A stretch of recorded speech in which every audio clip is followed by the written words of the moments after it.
Hello, my audience.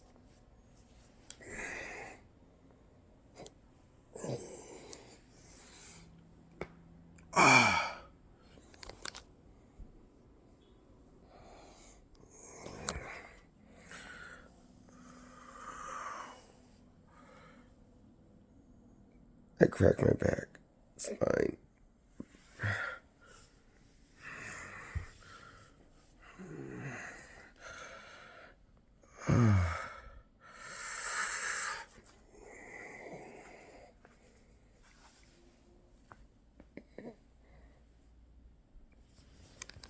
Oh!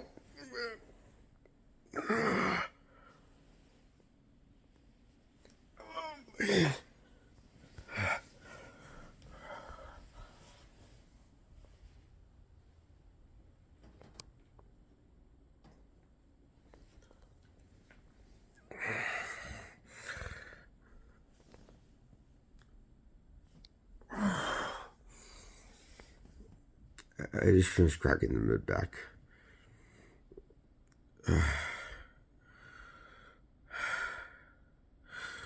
Okay, hello, my audience. My name is Jake Allen Graham. My newcomers, welcome to my channel, where I will be reviewing a Marvel character movie. I'm sorry, I took a while to get that back cracked, and so I'm a little wiped out. Okay.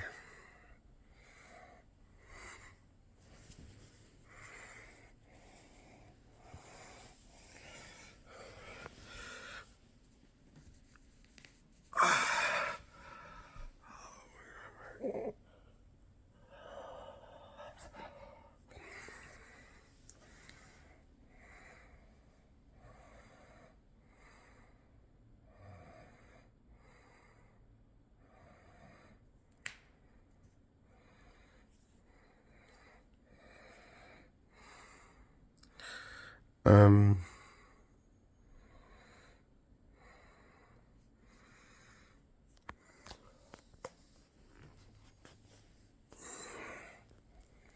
so,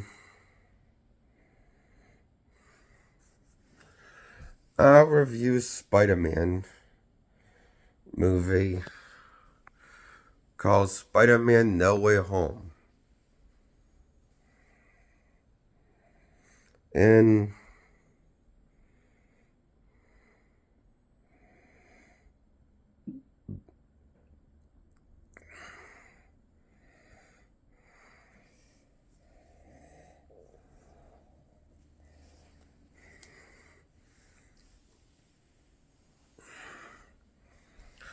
so, I give Spider-Man No Way Home a 10 out of 10 as a fine popcorn movie. Great on spectacle, some emotional beats, and serious drama here and there. Bring throughout the movie. That's more I can say for any of the Avengers movie. So yeah, that's a plus. There's some serious drama in the Spider-Man movie. And I wish I could say I felt anything for Aunt May dying other than laughter and embarrassment for the actor giving a shitty performance as dying as Aunt May. That was comedic and awkward. Then Peter's grieving over Aunt May, and that's done well. And oh, she gives the Uncle Ben line that Uncle Ben said. Great Paul's comes responsibility. Yeah. It means nothing to me how she said it, and because she just said it before she collapsed of her wounds from the Goblin's glider. Why didn't she say it earlier in the movie to Peter, then have her die later in the movie?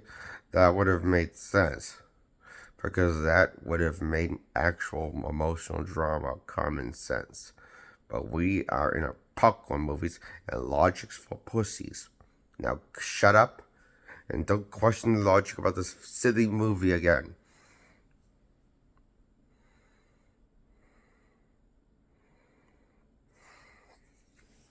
because it was done perfectly fine when Sam Raimi did it the first time. With the, have Uncle Ben say the line to Peter, then later have Peter see Uncle Ben die and coming to his wounds from the bullet wound from being gunned down by a mysterious mugger that stole his car. And it goes back to Peter's fault, like in the car. So Peter failed to stop the mugger from the wrestling place. So that person ended up killing Peter's uncle in Spider-Man 2. That's why 2002 Spider-Man movie is a better film on story-wise. Spectacle visually, No Way Home and Spider-Man are a toss-up between visual spectacles because both of them have rough, unfinished, unpolished, funny, rubbery-looking CGI on a lot of stuff. It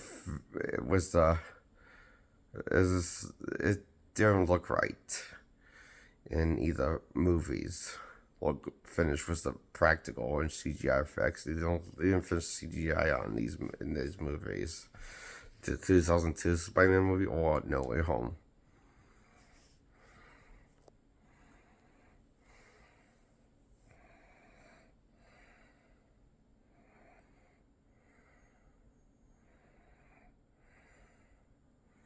No Way Home's the fourth installment to Andrew's story. Maguire's story as Spider-Man outing, and Andrew's third outing as Spider-Man story. And with multiverse cosmic events that due to a wish has to be changed multiple times because Peter wants to chamfer the wish, blah blah blah. Then he makes a new wish, have people remember Spider-Man, but I forget Peter Parker, blah blah blah. How does that work? We don't know, and we will probably see the ramification of how it worked until the Force in one called Spider-Man One Brand New Day. We appears going through a metamorphosis, physical transformation, and teasing trailer that he's mutating, his blood is mutating, so something about mutation teases with Peter going through in this movie. Spider-Man Brand New Day. True looks top notch. Love the new suit that he wears in the movie. It looks more like the actual suit and less like CGI suit. That just doesn't look like, I honestly think the best looking Spider-Man movies in the Holland franchise is the one with Mysterio, because the suit looks the most like material in most shots instead of just 100% CGI. In the third installment of Holland's franchise, the CGI suit looks like the worst. When it's CGI, it sticks out like a Thor thumb. Bad. And the second best looking Holland movies would have to be the first one, Homecoming, with visual scale,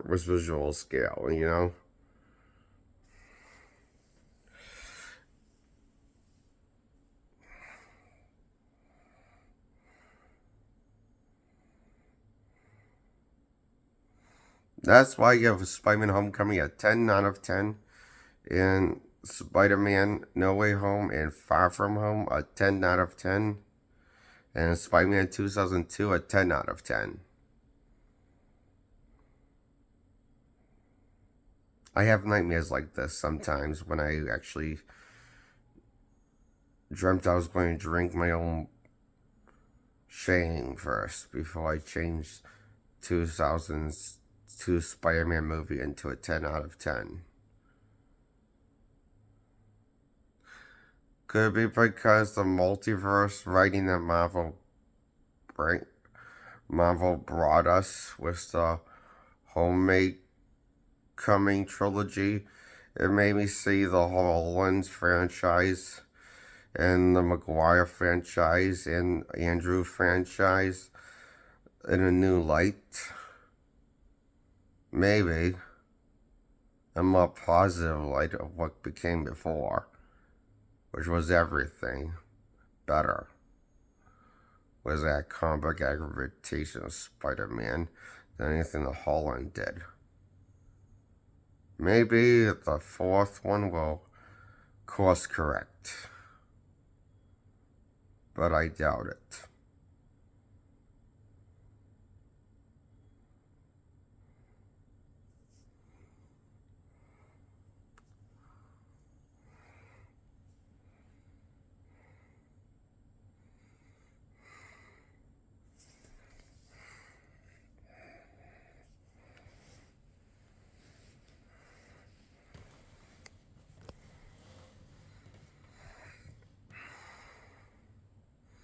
I give Spider-Man 2 a 10 out of 10. Spider-Man 3 a 10 out of 10. Spider-Man 3 Editor's Cut a 10 out of 10. And Spider-Man 2 known as the Director's Cut of Spider-Man 2 Extended Cut a 10 out of 10. Spider-Man 2.1 titled. It's the extended version of Spider-Man 2. Get a 10 out of 10 also.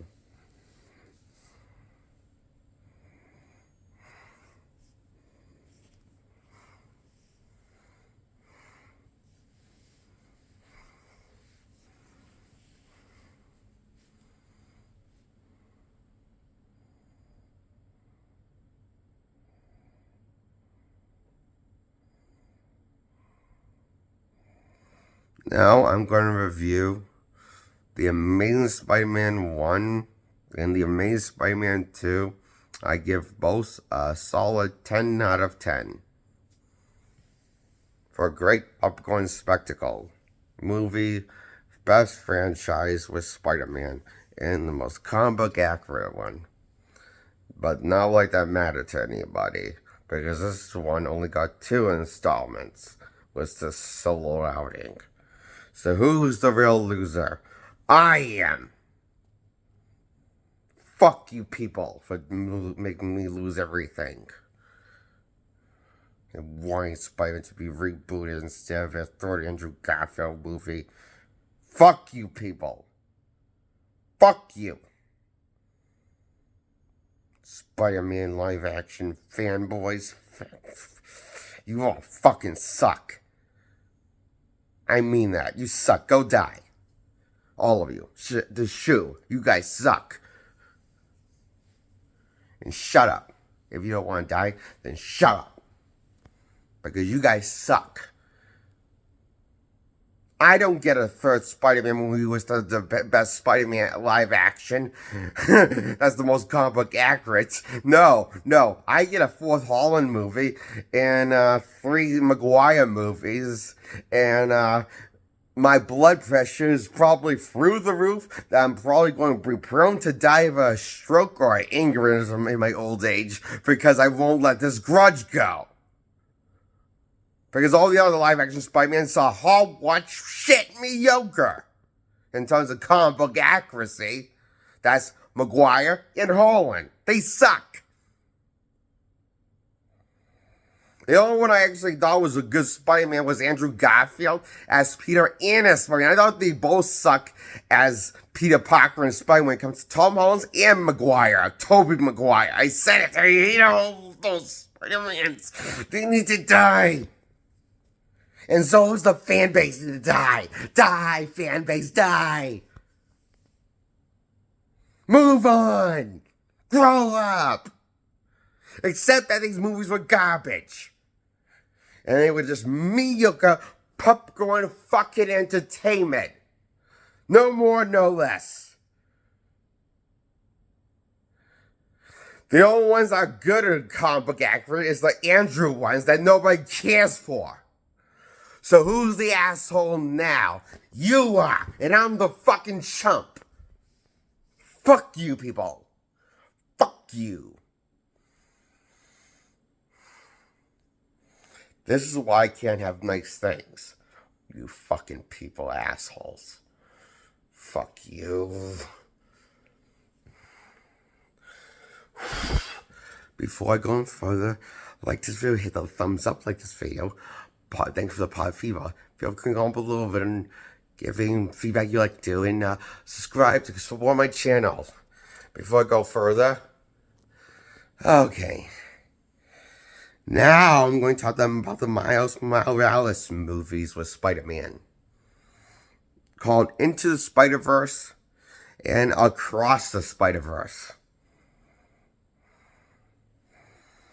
I give them both a 10 out of 10 for connecting in all the Spider-Man movies. And we see Andrew Garfield Spider-Man make a cameo in one of those in the background of the movie of Across the Spider-Verse, when his the captain died in the end of Spider-Man 2, of the end of Spider-Man 1, Gwen's father, Captain Stacy. So maybe he's going to make an appearance in the third Across the Spider-Verse movie, the final one that's supposed to come out next year. Oh, I'm looking forward to that. 2027. I'm going to be so pissed that it gets moved to a different year, if that's the case. I'm going to be pissed as God more if it gets canceled and we never get a conclusion to Miles' story. I'm going to be pissed. I won't let it go. That's the worst part for me.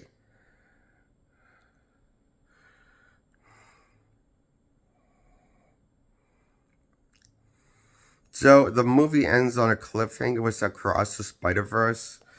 Miles ends up in the wrong Earth because of the mixed DNA in his blood system, which the Spider-Verse gave him his powers from the first movie, because the first spider that bit him, that gave him his power in the first Spider-Verse movie, came from his dimension, so it wasn't supposed to bite that version of Miles. And it was supposed to bite someone on the other Earth that Miles also lives on, and he's the Prowler, revealed to be. Instead of Uncle Aaron, it's Miles that's the Prowler on Earth 2042. Is where he ends up on. Instead of his Earth, he ends up on the wrong Earth because of mixed DNA in his system. DNA told him it belongs on 42, so that's where the Spider-Verse came from. But that's what the spider came from, Earth 42. So it had the number on the spider, and it came from that dimension. In the Spider-Verse mythology of the first two Spider-Man movies with Miles Stasson. So, yeah, this is a incredible different new origin story than what we ever seen from Miles in any of his, for his comic book counterpart from the old Ultimate Universe lineup.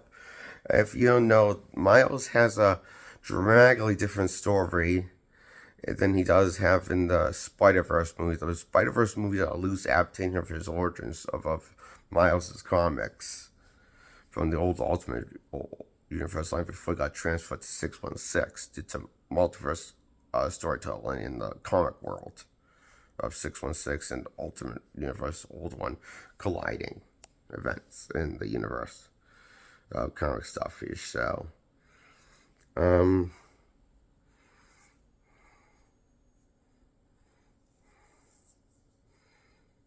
So,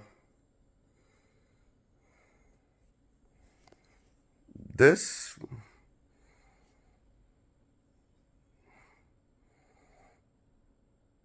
story with Miles is actually the best one Spider-Man franchise out of the bunch. Even better than Andrew's. You know, based on story well and cinematic scale. In an emotional scale, you feel more sentimental, and Miles comes across also as a better hero than Peter in every way, because he just comes across less whiny douchebag, creating drama. Because Miles doesn't ever do that. Peter does that. At least every live action, Peter. We thought Andrew Garfield was safe before we saw The Amazing Spider-Man 2. When they broke up Gwen Stacy early on in the first 15 minutes. Because the script has to have them breaking up because they hate each other now. Because who cares that they tease like them that they want to be item and they win Spider-Man 1 by the end of the film. And he was going to try to live both lives. And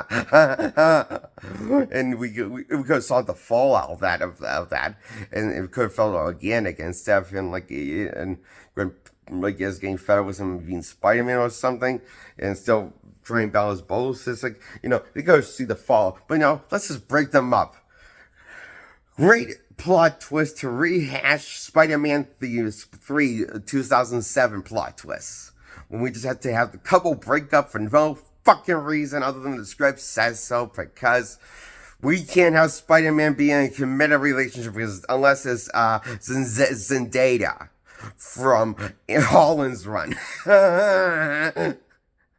Because he only was in a committed relationship with Zendaya for the first two sequels of the Homecoming trilogy. He was identified with the Zendaya character known as MJ, known as Michelle Watson, but Michelle Jones something, but it's not Mary Jane. It's something else, so she's a different character. She's Mary Jane. Fuck you, Marvel. Fuck you. And fuck you, fans, for wanting this instead of selling for Andrew's run. You fucking assholes. Go die. You online critic troll assholes. The online critics that think that Maguire is a better Spider-Man than Andrew, they can go die. But as far as I'm concerned, Holland's and Maguire, even though Holland's a bad Spider-Man, and so is Maguire, I think Holland's slightly better, but that's only because he's slightly less whiny than Maguire.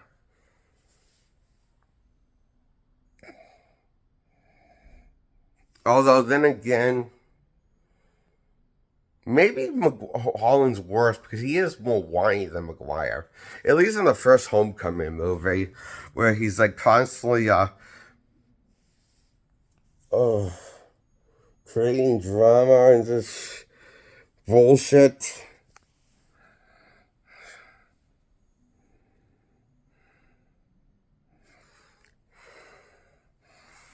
That's why Miles Morales is a better on-screen Spider-Man in every adaptation. Even Andrews, which is the only Spider-Man I like on the big screen that got his solo outing.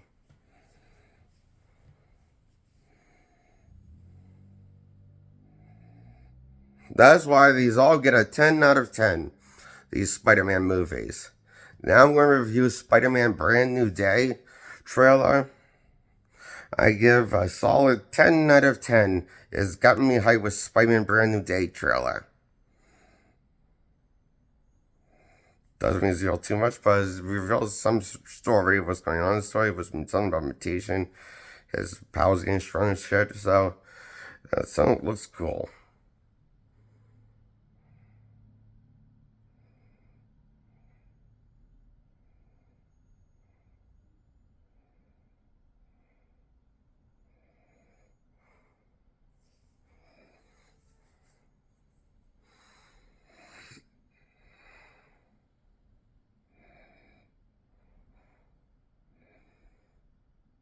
Goodbye, subscribe, like this video. Next time, I'll see you in my next video. Bye.